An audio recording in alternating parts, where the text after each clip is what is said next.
Tonight, we delve into the shadows of our sanctuaries. These are the tales of home invasions, moments where safety is shattered and the unimaginable becomes real. Lock your doors, check your windows, and brace yourself for 3 chilling stories that might make you question how secure your home really is. First story. It started innocently enough. Sarah and her husband Dave had just moved into their dream home. It was an old house with creaky floors and a mysterious charm, but it felt perfect. That is, until Sarah began hearing noises coming from the attic. At first, she brushed it off as the house settling. The faint creaks and taps seemed harmless during the day, but at night, when the house was silent, the sounds grew louder. One evening, while Dave was working late, Sarah heard distinct footsteps above her. It wasn't the scuttling of rodents or the random groans of old wood. These were deliberate, measured steps. Her stomach churned with unease. She called Dave, her voice trembling. "I think someone's in the attic," she whispered. He reassured her, chalking it up to paranoia. But Sarah knew what she had heard. Determined to prove she wasn't imagining things, Sarah grabbed a flashlight and looked around for something she could use for protection, but all she saw was a broom. She grabbed it. Better than nothing, she thought. The attic stairs creaked loudly under her weight, each step amplifying her fear. The air grew colder as she climbed, the smell of dust and decay overwhelming her senses. At the top, she hesitated, her flashlight beam shaking as she scanned the dark corners of the attic. Boxes of old belongings were stacked haphazardly, casting eerie shadows on the walls. Nothing seemed out of place. A sigh of relief escaped her lips. She was still unsettled, but there seemed to be nothing here, so she turned to leave. That's when she noticed it. A small trapdoor in the far corner. How could I miss that? She thought to herself. The edges were slightly ajar, as though it had been opened recently. Her heart raced as she stepped closer, every instinct screaming at her to run. She reached out with the broom handle and nudged the trap door. It creaked open slowly, revealing a dark, narrow crawl space. Suddenly, a low hiss came from inside, followed by a pair of eyes gleaming in the darkness. Sarah stumbled back, dropping the flashlight, the beam spinning wildly across the attic. From the shadows emerged a man, his face pale and gaunt, his clothes filthy and torn. He lunged at her, his movements erratic and desperate. Sarah screamed and swung the broom with all her strength, hitting him squarely in the chest. He staggered but didn't fall. Desperation fueled her as she jabbed and swung, the man grunting in pain but refusing to retreat. The sound of sirens in the distance suddenly pierced through the chaos and the man froze. He turned and bolted into the crawl space, vanishing before Sarah could react. Sarah stumbled down the attic stair, feet slipping and almost falling down them. The police arrived moments later, finding signs that someone had been living in the attic for weeks. Among the insulation were stolen items from their home, wrappers from stolen food, and a journal filled with disturbing entries about Sarah's daily routine. The journal detailed how he'd watched her from hidden corners, learned her schedule, and planned to confront her. However, the intruder was nowhere to be found and never caught. Sarah and Dave packed a small suitcase and left the home that night to stay at a hotel. They moved out of the house shortly afterward, only to return with the moving company to get their belongings. Second story. Mark and Jenna cherished the solitude of their countryside home. But on a cold winter night, that solitude turned into a nightmare. They were nestled on the couch, watching a movie, when the power suddenly went out. Mark grabbed a flashlight to check the fuse box outside, leaving Jenna alone in the dark. As he stepped into the biting cold, a strange unease crept over him. The woods seemed unnaturally quiet, and shadows danced ominously under the pale moonlight. Meanwhile, Jenna sat motionless, her eyes adjusting to the darkness. That's when she saw it. A shadowy figure standing in the corner of the room, her breath hitched. The figure didn't move, but its presence was suffocating, as if it were absorbing the air around her. She whispered Mark's name, but her voice felt swallowed by the stillness. Then the figure began to move, slowly and deliberately, and somehow unnatural.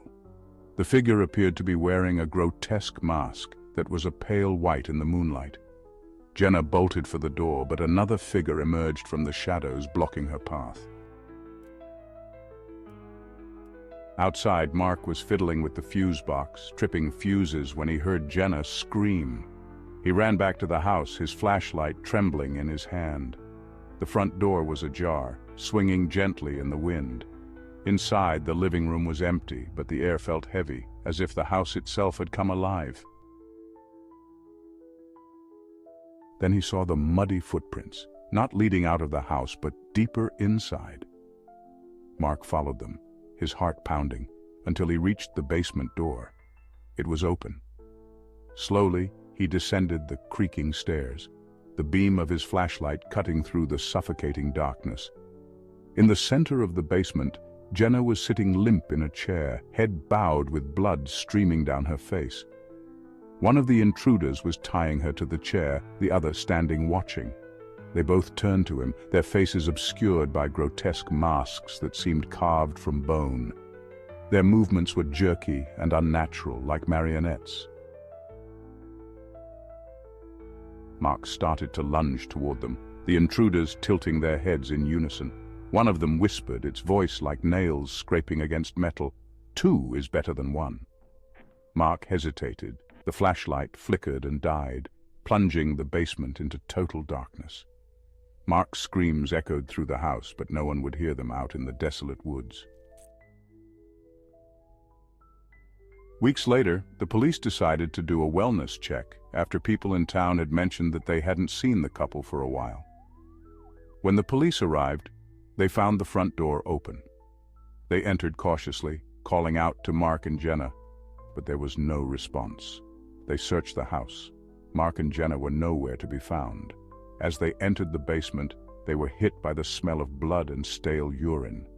In the center of the basement stood a single empty chair streaked with dark, brownish-red stains.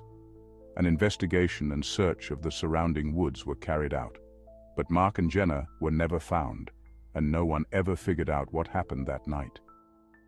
Final story. Mia's Friday night started like any other. She had just finished watching her favorite show and was preparing for bed. The neighborhood was silent, with only the hum of distant streetlights breaking the stillness. As she climbed into bed, she heard it, a sharp knock at her front door.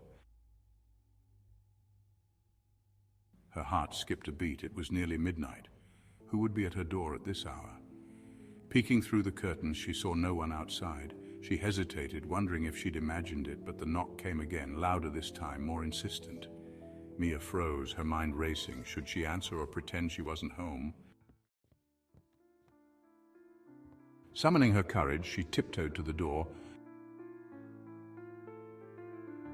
and peeked through the peephole.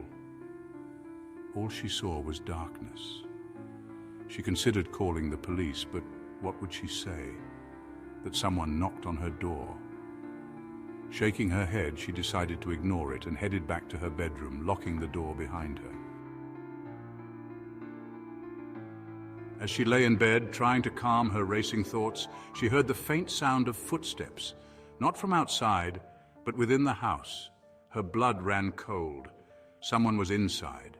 She reached for her phone, but it wasn't on her nightstand where she'd thought she left it. Panic set in as she realized it might still be in the living room. The footsteps grew louder, closer. Mia grabbed a heavy book from her nightstand, clutching it tightly as a makeshift weapon. The doorknob to her bedroom twisted slowly. She held her breath, her heart pounding so loudly she feared it would give her away. The door creaked open, revealing a figure silhouetted in the dim light. The intruder stepped into the room, his face obscured by a black bandana. He carried no weapon, but his presence was menacing. "Please, just take what you want and leave," Mia stammered, her voice trembling. The man said nothing, tilting his head as if studying her.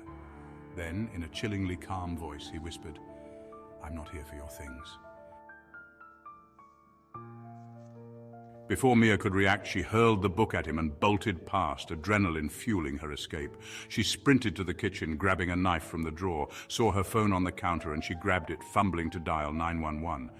The man followed, his movements unnervingly slow, as if he enjoyed the chase. She dropped her phone in a panic as she heard someone talking on the other end. She looked around, saw the bathroom, and ran to it, slamming the door behind her and locking it. She stood in the corner of the bathroom furthest from the door, breathing very heavily. But still she could hear him approaching the bathroom. He was whistling. The man knocked gently at the door. Then there was a thunderous bang as he kicked at the door. He kicked again, bang, this time the door creaked under the pressure. Again, bang, the door was now splintering. There was a pause between each kick. He seemed to be taking his time and enjoying himself. This seemed to go on forever. Mia stood terrified in the corner of the bathroom, holding the knife. Bang! Another kick. This time the door broke and went swinging open. Mia stood shaking, staring at him in the doorway. The man lunged. A struggle ensued. They tumbled out of the bathroom and the knife clattered to the floor. He pinned her down, looked at her with a smile. Just then, red and blue lights flashed outside. The sound of sirens grew louder and the man froze. Without a word, he fled through the back door, disappearing into the night.